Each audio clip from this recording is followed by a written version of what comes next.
aspirasi dari HM misalnya, Eh, aspirasi dari MD. Di tempat yang lain aspirasi HL. Jadi berderet nih. Aduh, ini perang aspirasi di iya. situ. Supaya tidak dikatakan bohong kan DPRD. Ya. Harusnya kan kalau nggak bisa dieksekusi, dia harus balik ke dapilnya atau untuk menyampaikan bahwa ini program seperti ini. Biasanya begitu ya. Jenis-jenis pokir ini kan tergantung OPD-nya, Pak. Seperti misalnya tadi Bu Ketua Hmm. sampaikan, masyarakatnya minta jalan tani, maka dia akan masuk ke pertanian. Masyarakat minta jalan lingkungan, maka dia akan masuk ke PUPR. Masyarakat minta misalnya biaya pendidikan atau beasiswa, maka kita akan berhubungan dengan Dinas Pendidikan. Provinsi sangat ketat pengawasannya, sangat ketat surveinya. Kalau ditemukan ada sedikit saja perbedaan apa, ditinggal, tidak boleh dieksekusi dan tidak boleh dijalankan. Assalamualaikum warahmatullahi wabarakatuh. Selamat malam para pemirsa podcast Ika Unram.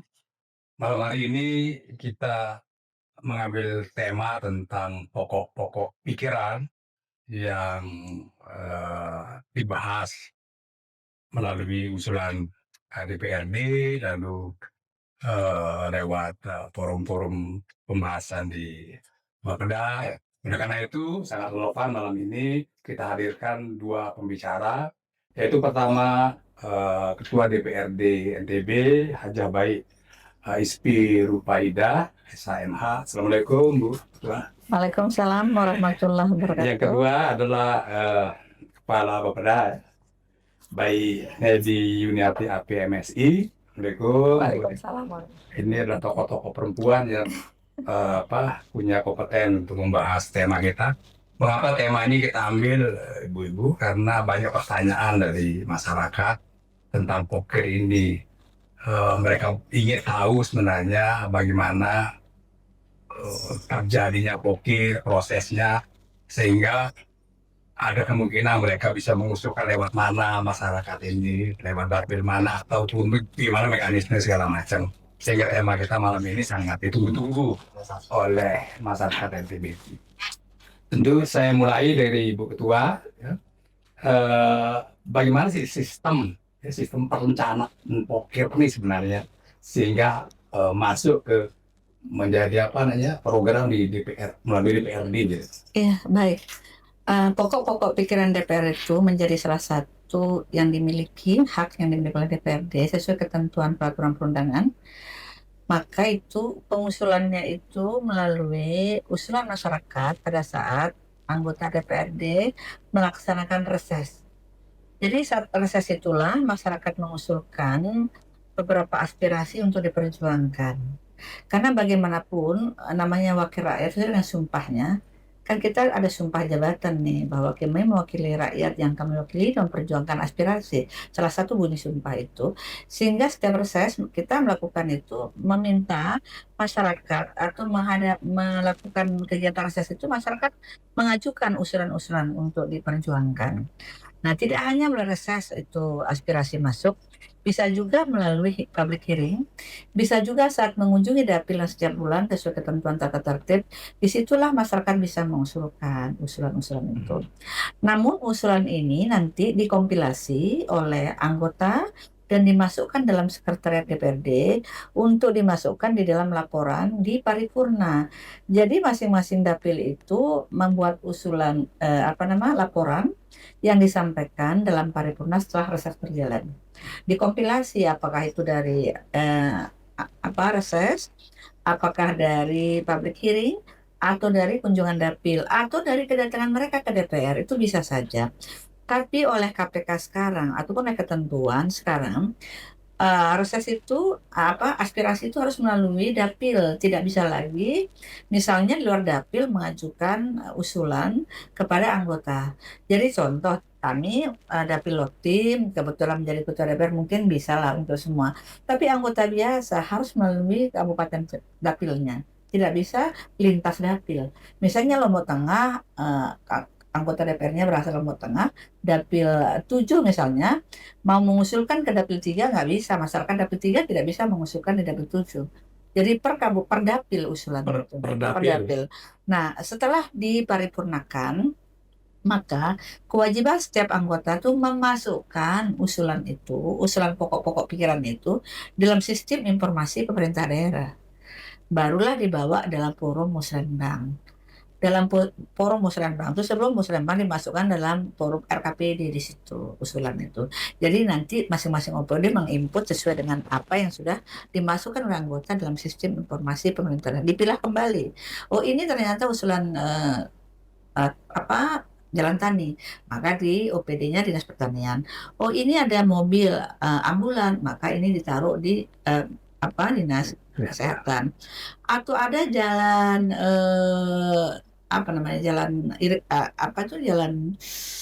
jalan apa sih namanya, itu banyak macam jalan ya. Nah, itu misalnya itu di PUPR, atau ada irigasi di PUPR dan seterusnya, termasuk juga hibah untuk hal-hal lainnya itu sesuai dengan dinas OPD yang mengurus itu. Baik, mungkin saya balik ke Bu Nelly. Nah, kan usulan-usulan itu nanti dibahas di musrenbang, semua itu. Di mana di mekanismenya di musrenbang, karena ada kekhawatiran kita kan, misalnya sudah dianggarkan lewat dapil kan, melalui aspirasi di tingkat provinsi, bisa nggak dia benturan dengan aspirasi di kabupaten, di desa yang sama, maksudnya oleh DPR yang lain, oleh DPR tingkat 2 maksudnya, mengusulkan ke desa itu lagi, padahal karena sudah diusulkan pada dapil provinsi kan, gitu. Bisa nggak terjadi seperti itu? Nah, sehingga untuk menghindari itu gimana caranya? Biasanya kita verifikasi, Pak, tidak ujuk-ujuk langsung dieksekusi. Kan pasti ada proposal itu kita verifikasi dulu.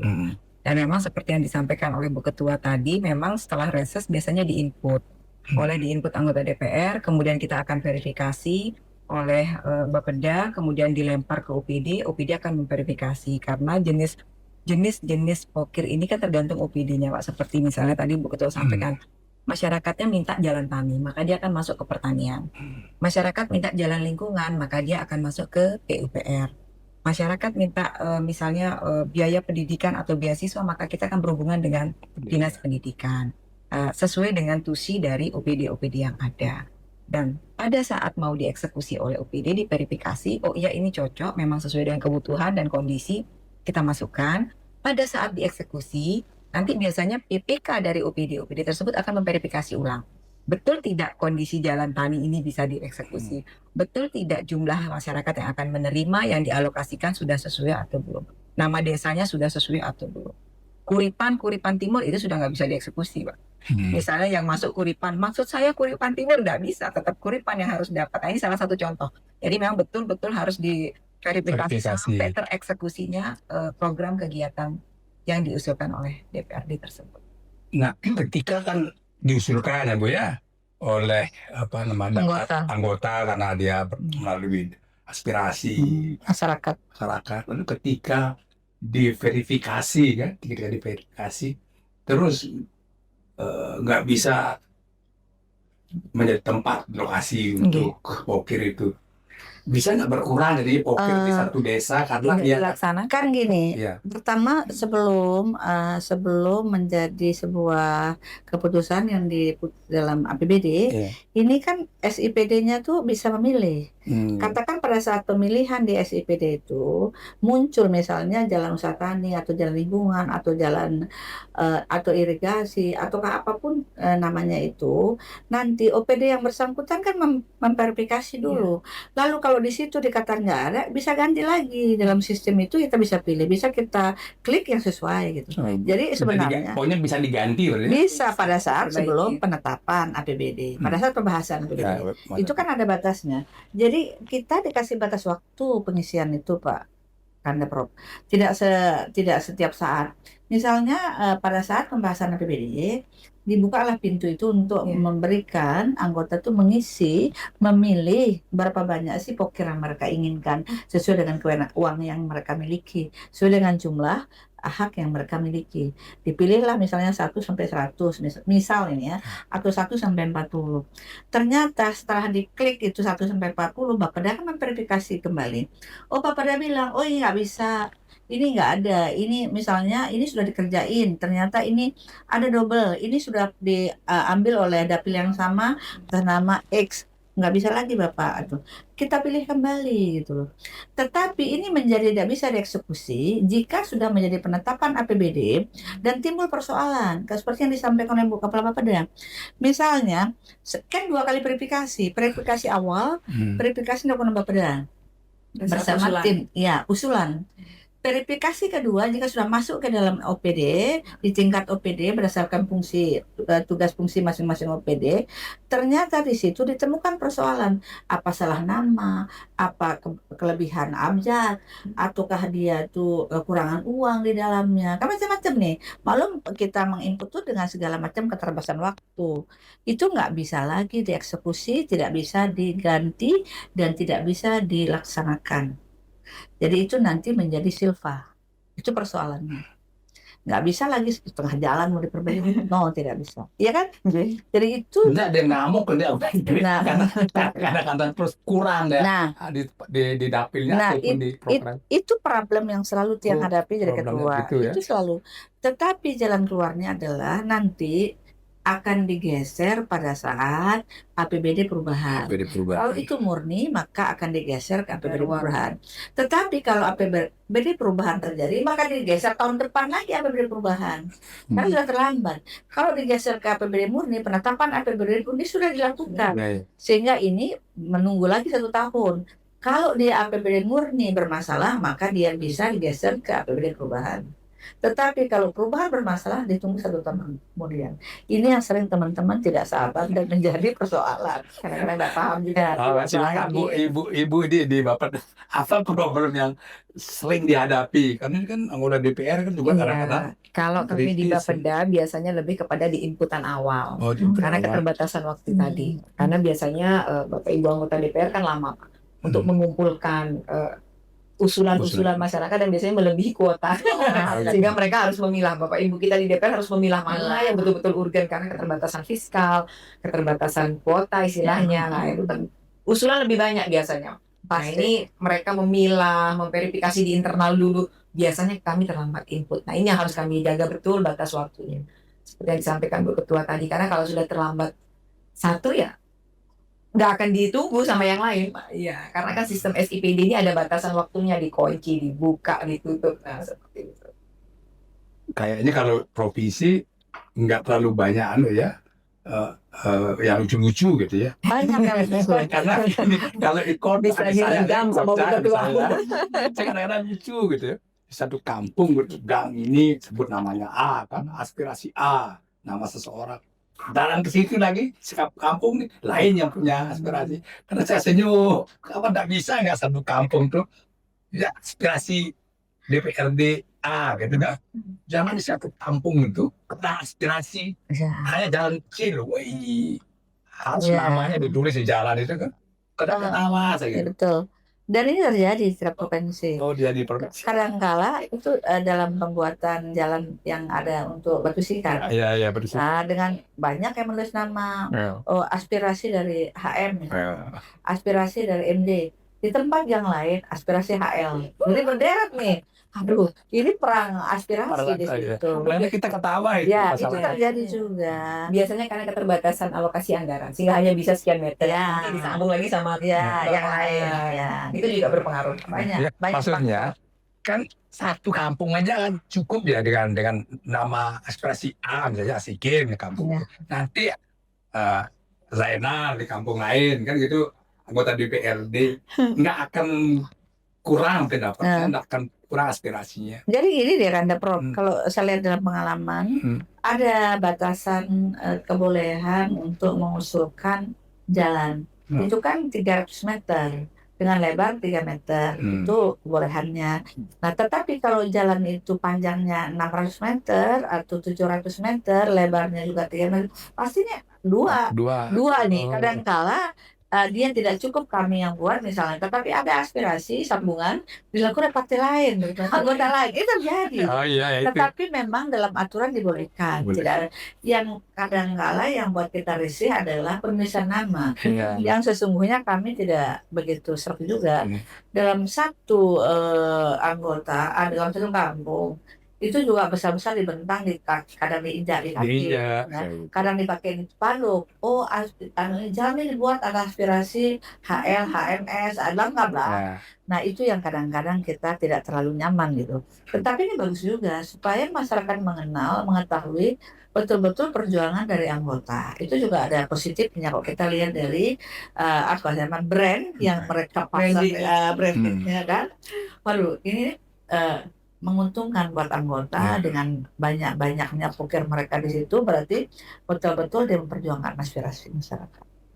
ya, eh, kritik masyarakat kan kalau seperti itu tadi ya, karena dia masih baru aja di anu itu, ya, jalan tuh setahun lagi di anu ya. Kalau itu tidak boleh, provinsi tidak bolehkan Iya. itu.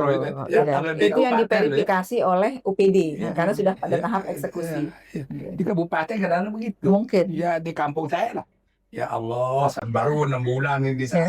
dikasih batu sikat lagi kayak nggak ada lokasi lain yang lebih Iya, strategis kan. Padahal banyak yang belum tersentuh. Padahal banyak yang belum tersentuh. Kenapa ditindik-tindik? Iya, tapi memang gini, DPRD itu mengusulkan itu juga melihat, tidak hanya sekedar dia dari dapil itu lalu segampang itu juga memperjuangkan aspirasi. Kalau dari kampung itu tidak ada suaranya, biar ngusulin ke dia juga tidak diperhatiin. Tapi kalau dapil di situ banyak konstituennya, pastinya diperhatiin. Itulah muncul mungkin dari kota ada aspirasi orang, dari kabupaten dari provinsinya ada. Dan ini yang dianggap tempatnya dan sesungguhnya tidak. Provinsi sangat ketat pengawasannya, sangat ketat surveinya. Kalau ditemukan ada sedikit saja perbedaan apa, ditinggal, tidak boleh dieksekusi dan tidak boleh dijalankan. Itu hebatnya provinsi. Bukan kami menyanjung, karena provinsi itu berkali-kali melakukan survei terkait dengan lokasi untuk pokir DPRD. Dan di sini letak ngamuknya DPR. Sudah dianggap uangnya masuk di situ, fiskalnya udah masuk kan, anggarannya udah masuk. Tiba-tiba nggak bisa dieksekusi. Ini sering bermasalah. Dan inilah menyebabkan keributan di kami. Buntut-buntutnya ketua DPR yang salah. Ya. Itu dia terjadi. Jadi itu kan kalau sudah mengajukan kan Ya. ke Bapeda gitu, Ya. dikirim. Sering nggak komplain itu DPRD masuk ke DPR ke Bapeda tuh.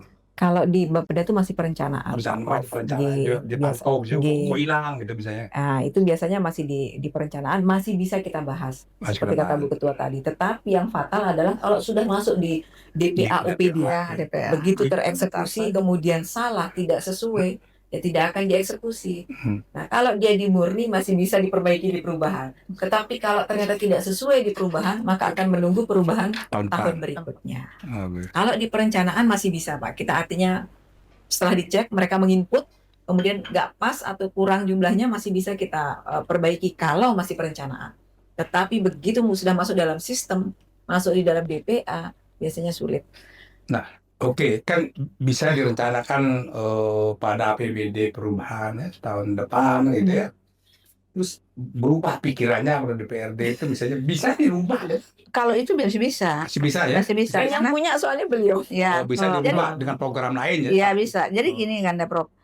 Sekarang kan sistem itu semua by online. Tidak bisa lagi pakai proposal yang sebelumnya kayak dulu-dulu manual. Sekarang semua yang sistem, dan itu sistem informasi daerah itu korek dengan pusat, Kementerian Dalam Negeri.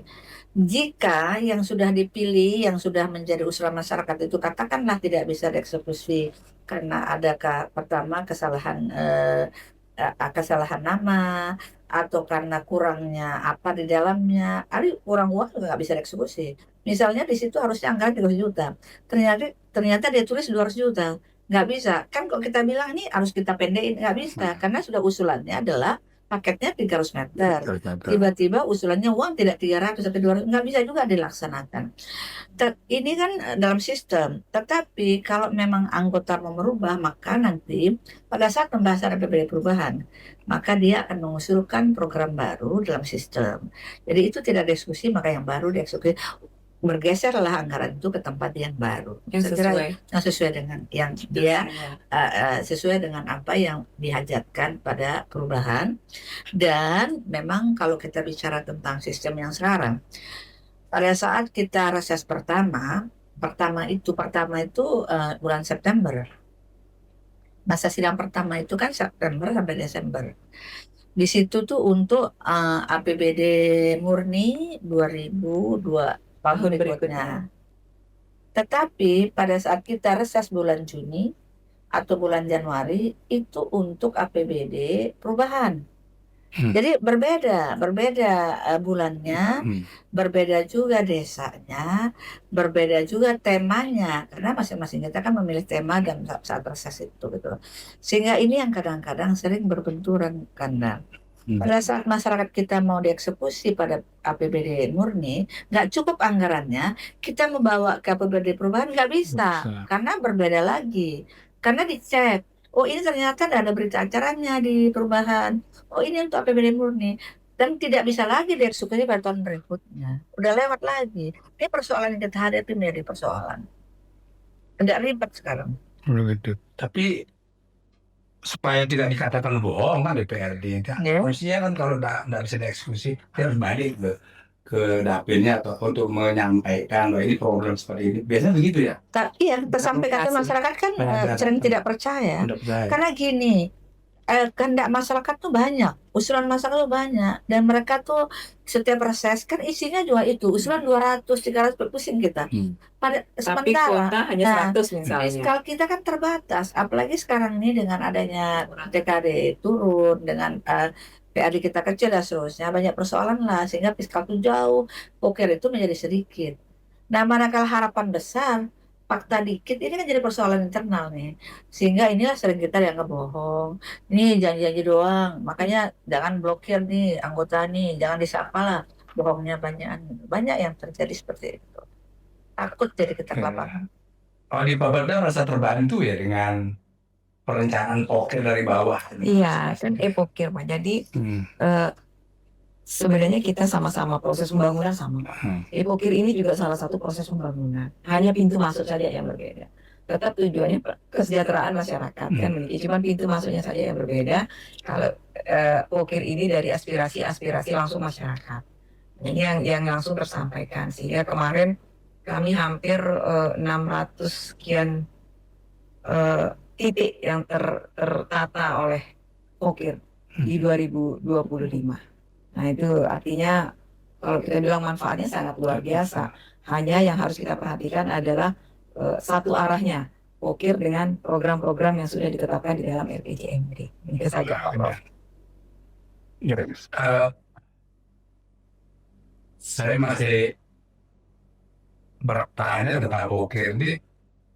Ada daerah-daerah tertentu ya, bintang ya, misalnya tidak tersentuh ya. Apakah itu memang wilayah provinsi atau kabupaten ya? Misalnya wilayah kota wisata ya. Kadang-kadang saya tak tahu cara masyarakat ini. Padahal ini sumber penanganan kita bro, tapi lampunya nggak ada ya. Di mana kita ngeluh gitu ya?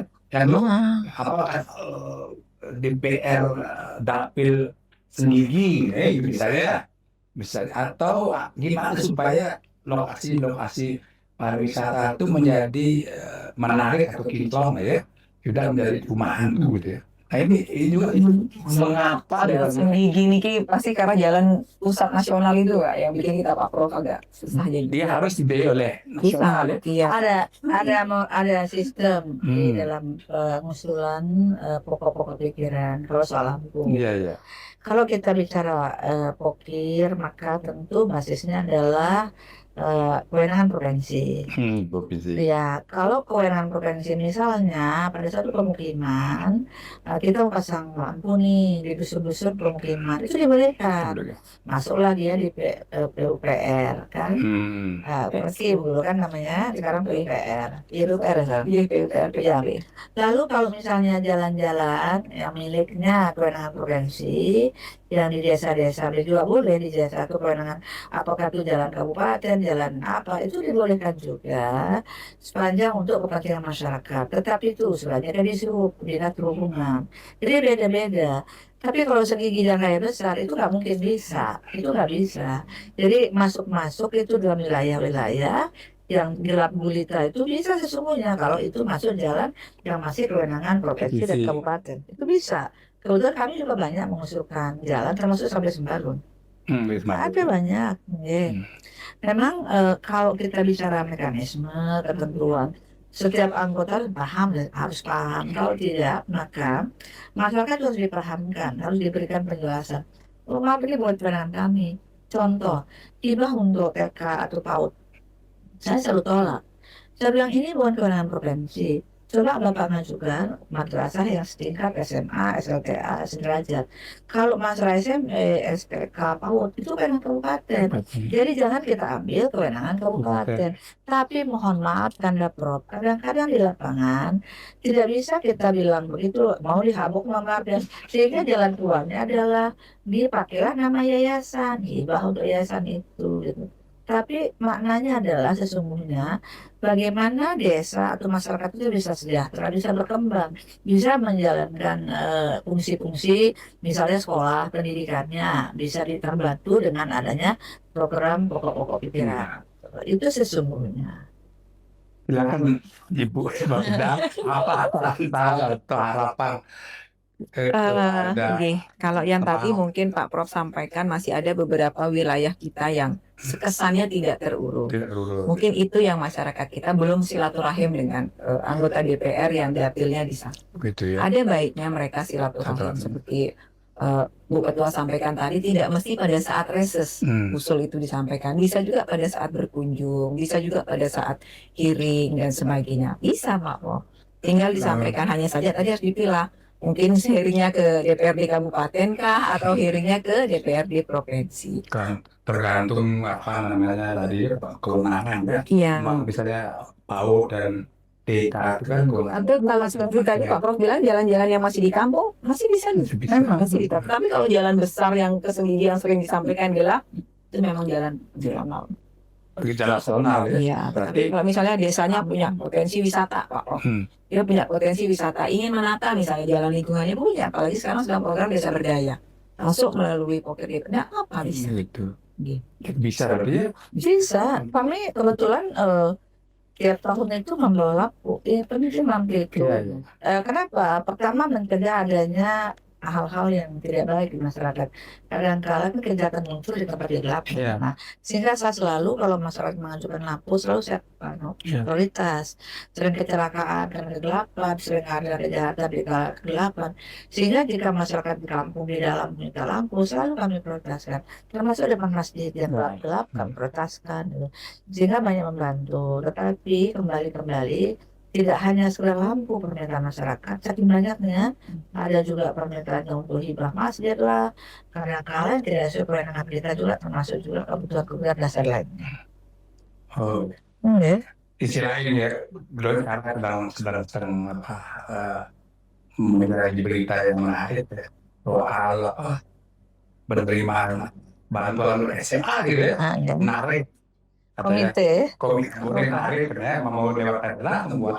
Ini ada rancangan peraturan daerah yang sedang disusun, baru masuk menjadi inisiatif legislatif dan kayaknya besok mau akan sudah menjadi persetujuan dulu menjadi rancangan peraturan daerah usulan DPRD. Kemarin kan usulan DPRD, sekarang masuk menjadi usulan DPRD akan dibahas. Gitu.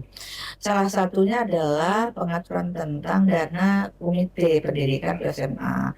Sekarang ini kan seolah-olah anak-anak atau orang tua menjadi beban komite itu kan tidak terkontrol besarannya. Mungkin dengan adanya rancangan perda itu mungkin jauh lebih ada pengawasannya, ada kontrolnya dan seterusnya. Itu maksudnya.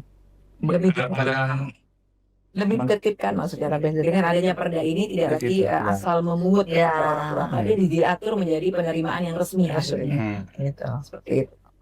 Tapi kalau dibebaskan ya, kan khawatir kita ada siswa yang tidak mampu. Ada enggak suatu kriteria gitu, kalau ini nggak kena gila. Iya, Di rancangan peraturan itu ada diatur, di rancangan diatur, perda, ya. Ah, Ada yang tidak boleh dipungut orang-orang tidak punya kalau kemampuan. itu Ya, akan jadi gejolak. iya, kan ada dasil ya, dasil apa namanya? Desil, Hmm. desil 1, 2, 3, 4 kalau masuk sekolah itu kan tidak boleh Iya. dikenai. Ada aturannya di. Sama kayak kita di UNRWA misalnya ada mandiri gitu. Iya. Mandiri itu sebagai duit kan gitu. Klik mandiri. Ini kalau misalnya alamat siswanya berada di Desil 1, Prof, maka dia nggak wajib bayar. Karena Desil 1 berarti saudara kita yang miskin ekstrim. Ya. Ya. Jadi itu ada di rancangan dia. Ada dalam Supaya masyarakat peraturan daerah. tahu bahwa jangan gelisah dulu kan gitu Bang. Ya, Bahwa di rancangan Perda itu ada kekhususan-kekhususan yang Iya. harus diikuti untuk yang membayar ini ya. ya. Kayaknya subsidi silang. Subsidi. Ya, lebih pengaturan agar tidak liar dan sekolah-sekolah itu tidak seenaknya melakukan pemungutan dan ada pengawasan terus dilakukan oleh PM. Baik itu nanti dibentuk badan pengawasan di dalam di sekolah-sekolah itu.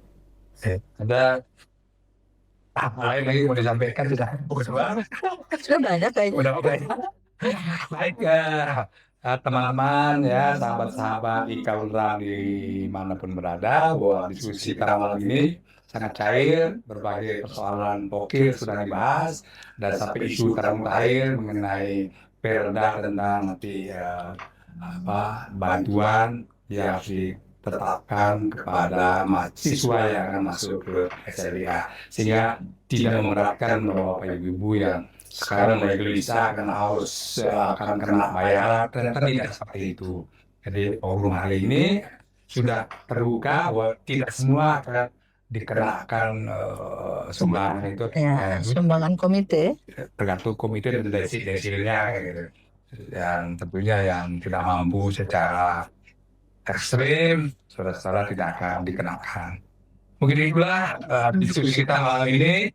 Terima kasih Ibu Ketua dan Ibu Kepala Bapeda.